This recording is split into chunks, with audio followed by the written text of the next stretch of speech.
Play stupid games, win stupid prizes.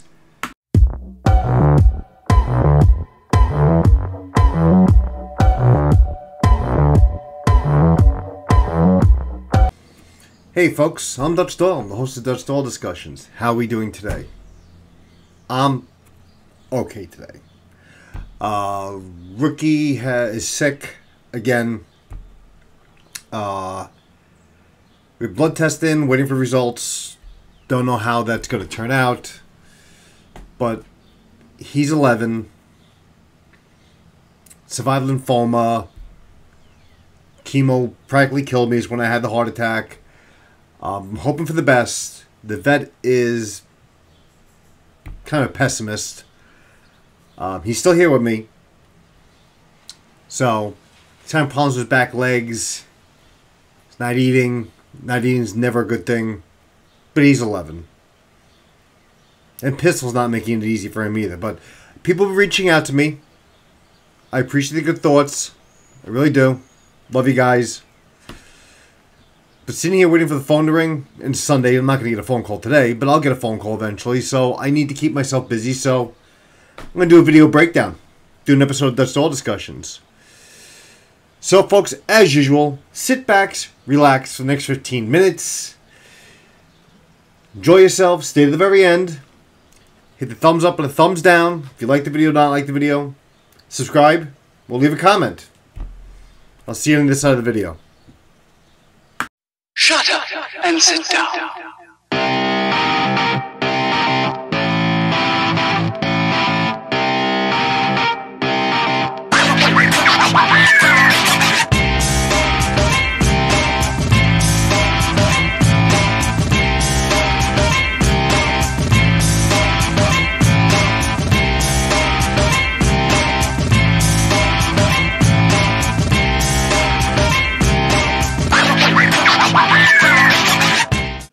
Do they fire? Of course they fire. Yeah, but how do you know? I mean, they're replicas.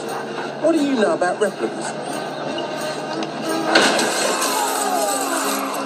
What the fuck are you doing, Solomon? Well, you wanted to know whether or not they work. I didn't mean to try it in the car, you arsehole. Now, it's been said that God created man. Sam Colt made us all equal. But Darwin proves people are still idiots. You're going to rob a store, you should bring a real gun. If you're going to rob a store, you should make sure that you're approaching the store with the real gun. You shouldn't have it in your hand. You should be, surprise, me to rob the store. That's what you should be doing. But walking to the store for a block and a half with a gun in your hand, or a replica gun, or a gun that kind of looks real, and then walking into 3 New York City police officers, I would have dropped the gun immediately. But no, you turn around and you run. Not knowing that we always send a guy around the side or the back, and you turn towards him with the gun, and he pops you.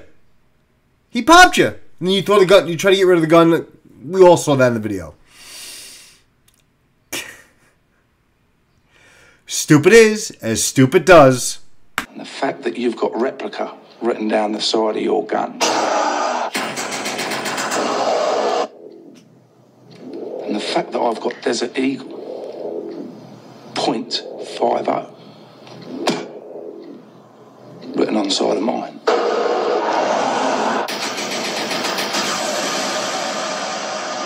Should precipitate your balls into shrinking along with your presence. I don't know about you, but those are words of wisdom right there. You don't bring a toy to a gunfight. Sorry. Listen, was the shooting justified? Yes, by all fucking means. Will it be justified tomorrow? Fuck yeah, it will.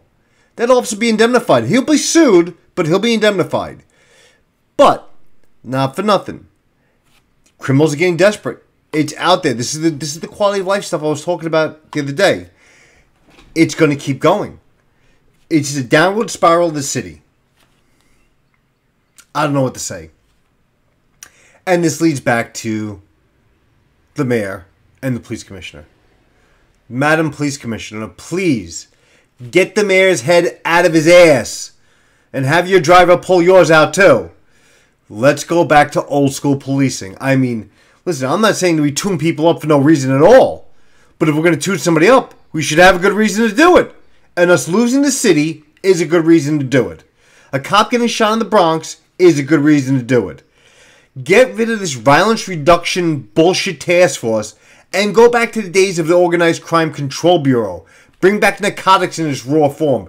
Bring back the gang unit. Bring back gang homicide. Bring back gang suppression.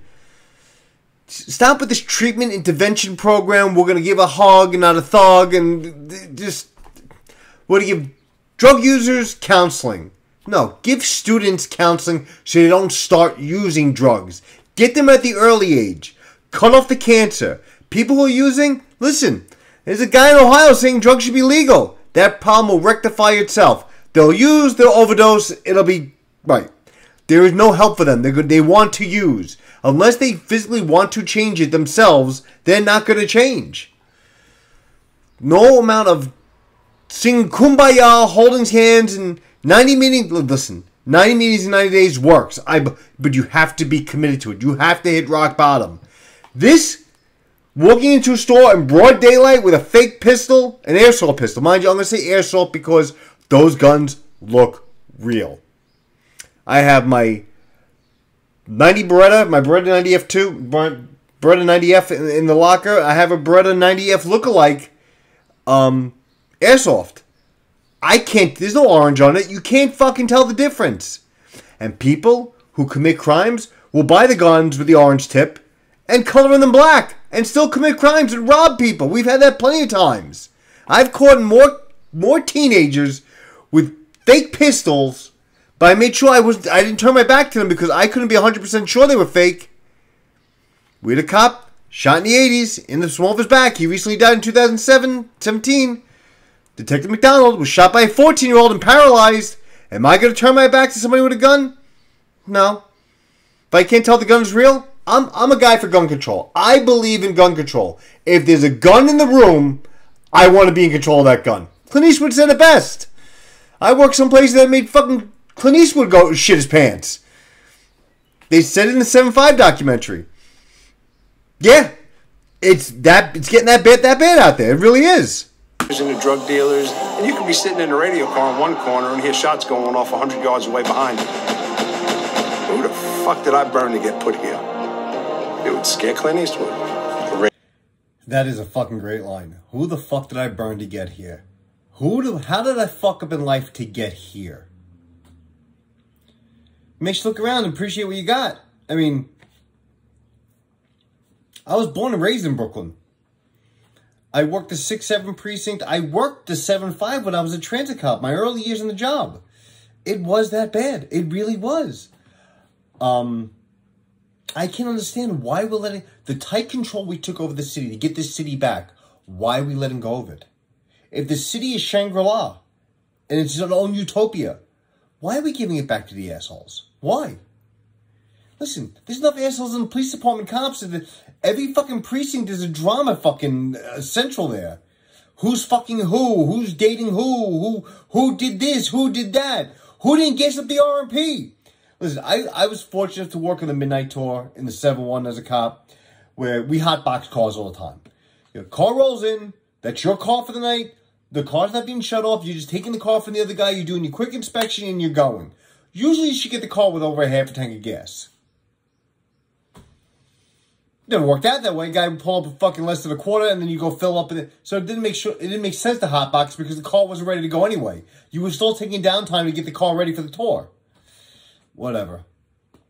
But these are the things we had to suffer with. You know, the car being not gassed. That was the biggest thing. I mean, it never bothered me.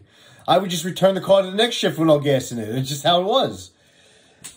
It was kind of this thing. We worked the Midnight Tour. We were dealing with the dregs of society. Drug users, crackheads, alcoholics, the same customers, repeat customers day after day after day. It wasn't uncommon for you to arrest one guy, the same guy, month after month, every week after week, because he kept doing the same thing, and the courts just kept letting him out. And then we got bail reform, Bail reform. It's going to change the criminal justice system, right? It's going to change it all. No.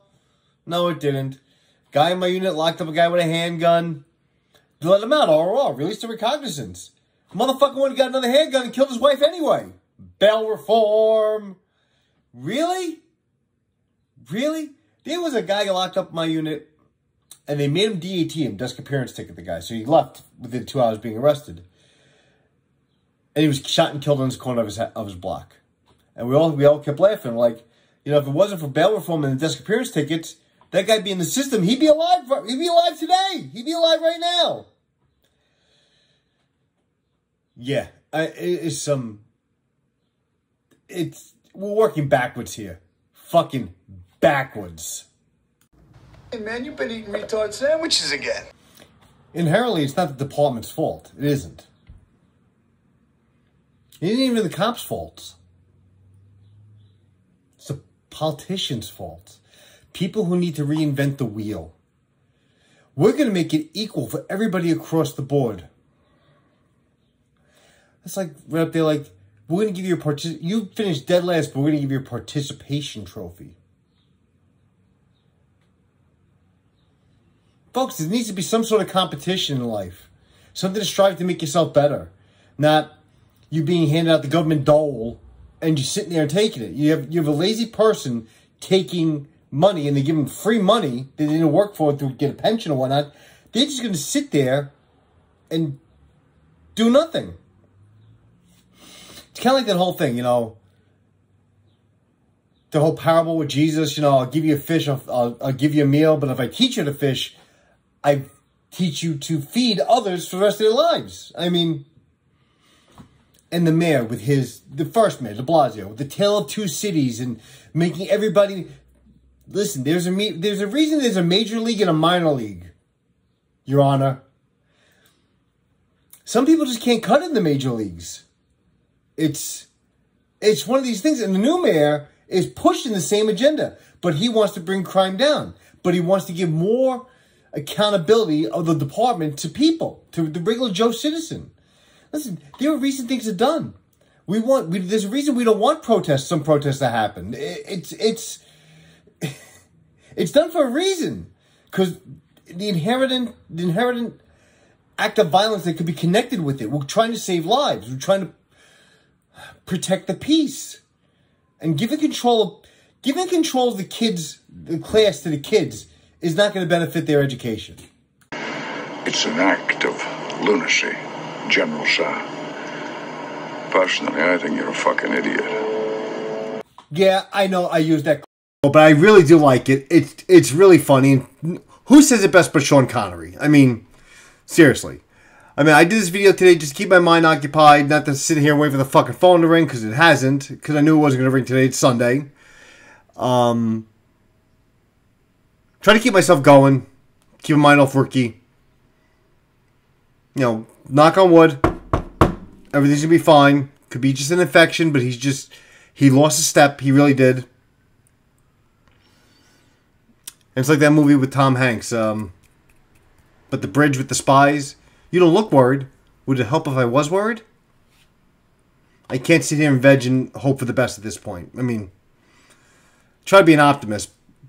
I'm not even a pessimist. I'm just a realist. Anyway, folks, that's it. That's as many jokes as I can come up with today. I'm kind of burnt and fried dealing with this whole thing. I'm Dutch Doll. These are my discussions. Please share, like, and subscribe. Stay at the end of the video. Watch the little fucking entertaining thing I put at the end. Makes me laugh. Hoping to bring some joy to your life. But I'll see you in the next video. Whenever the fuck that is. Later.